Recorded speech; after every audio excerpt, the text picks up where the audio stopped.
This is one of those I screwed up explaining something and now need to backpedal to cover my ass sort of videos.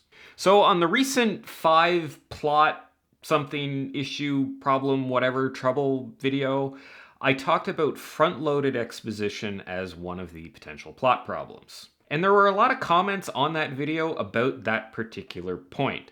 Not necessarily bad or critical comments, and I think people got what I was saying for the most part, but having rewatched the video, I don't feel like I explained the point well enough, and most of the comments on the point were actually questions about the point, seeking some clarification about it, which further indicates that I didn't explain front loaded exposition well enough. So that's what I'm going to do today, hopefully. I might be setting off an endless chain of videos of me trying to explain this concept. Let's start with a more robust definition of exposition, as that obviously matters a lot here. And I think part of the problem, part of the confusion that some people had around that point in the video was that I'm using a bit more of a narrow definition for exposition than I think a lot of people kind of have in their heads. So that might be part of the problem. Anyway, exposition is explanation fundamentally. It is the reasons and the processes behind certain elements in your story. I like to think of exposition as information that you wouldn't be able to ascertain if you were just watching what was happening in the story.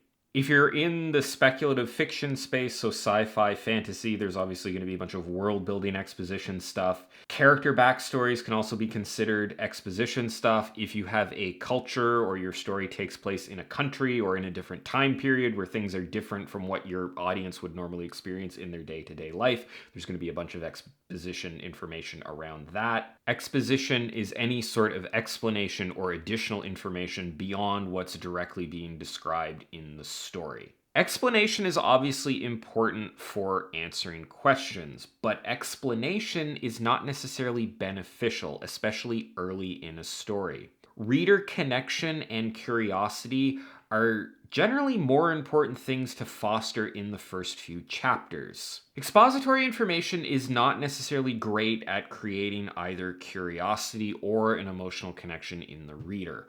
World building information, character backstory, sci fi, technology, blueprints, recipes for magical potions, none of this will really connect a reader with the story. Now, big caveat here, the effects of expository information can be a very good way to connect the reader to the story. That's a nuance to this, and where I think some people were getting confused. Early in your plot, you should be focused on action, dialogue, and description. Sensory experiences that make the reader want to learn more about your story. The sorts of things that cultivate curiosity. The effects of character backstory, or the effects of world building stuff, or the effects of the magical potions or the sci-fi technology, that's what should be apparent early on in your story through action and descriptive elements and dialogue and things that the characters are discussing. That's what will create curiosity about these things, not necessarily getting explanations about how they work. You absolutely, if you have a character with a very interesting backstory, or you have an interesting culture that you want to depict in your story, or you have world building stuff, or sci fi stuff, or fantasy stuff, whatever, you absolutely want to get the reader interested in that stuff. You want to demonstrate all of it, but you want to demonstrate it in an emotionally engaging, curiosity fostering way, not necessarily in a purely expository way. If you have an emotionally distant character who pushes everyone away, we can see that demonstrated early in the story, but we don't need the explanation of their backstory and the events in their life that led them to act that way. Seeing how their backstory has shaped the character will make the reader curious to learn that backstory. You don't need to exposit it early on. If you have a magic system where people can open a portal to hell and summon demons to do their bidding for them, you can show that in a scene that vividly describes what it looks like and that your protagonist knows how to do it and all things like that. And this will make the reader want to know more about this. They'll want to know how this works, and they will keep reading in anticipation of that explanation. This is one of the things where I think people were getting confused. They said, if I don't do exposition early on, then the reader is not going to know anything that's going on in the story. They're not going to understand stuff. They need this information. And that's where I think the nuance here that some people weren't necessarily getting.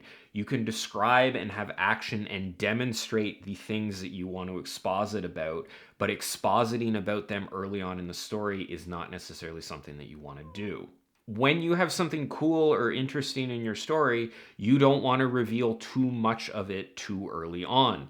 A good hook is as much about what you don't tell the reader as it is about what you tell them. And that's what I think this front loaded exposition thing ultimately comes down to. One other thing that I didn't do in last week's video is I didn't provide any sort of concrete examples of when this happens in like actual novels, so I'm going to do that now. So some examples of this where it's done well. Mistborn has a lot of early demonstrations of the magic system. In fact, there's a character who is using it without realizing how it works. We see how it's used and some of the effects of it, but we don't get an explanation into how it works until a little bit later on in the story. In Rebecca, we know about the main character's husband's late wife, but we don't know the circumstances of her death or the realities of their relationship prior to that. And a lot of that story, a lot of that novel is about revealing the details and the history and some of the secrets alongside that. Rebecca has some mystery elements alongside all of the gothic romance stuff, but a lot of that information is held back until later in the story. Another example, Holes by Louis Sachar. We know about the kids being forced to dig holes. We know about the curse on Stanley's family, but we don't know the history. We don't know how these different things are intertwined. All of that information is demonstrated early on in the story, but it doesn't get fully exposited and explained until later on. Now, if you do front load your exposition too much, there's a couple of things that can happen, and these things are often detrimental to the story. First, you destroy all of the curiosity that could be built, because exposition is explanation, and explanation is what puts an end to curiosity. Second thing that can happen, and I talked about this a little bit before, but you lose valuable page space to connect the reader on an emotional and an excitement level with your story. This is almost more of the problem. It's not so much that early exposition is a problem in and of itself, it's that it robs you of time and space that you need to do other things that are probably more important. Seeing the quirks and faults of your characters will make the reader connect with them. Seeing a demonstration of your advanced sci-fi technology or your magic system will make the reader want to learn more about them. Seeing the decapitated butler stuffed in the downstairs linen closet will make them want to learn who the murderer is. Effects of exposition delivered through action and description early on in a story is how you hook a reader. The explanations and answers come later on. Now, there were some people asking or saying that a lack of expository information early in a story could lead to reader confusion. And this is a really good point, because while curiosity and unanswered questions are good, confusion is bad. There's a difference between not knowing why something is happening and being completely lost and confused about it. One is intriguing, the other is just frustrating. This is very subtle and is a very fine line that you need to walk. Clarity means the reader knows what's going on. They know what the scene looks like, they know who is speaking, they see the effects of different actions, even if they don't know why things are happening the way they are. You want the reader to know that events A, B, and C happened in your opening and have clarity and understanding around that.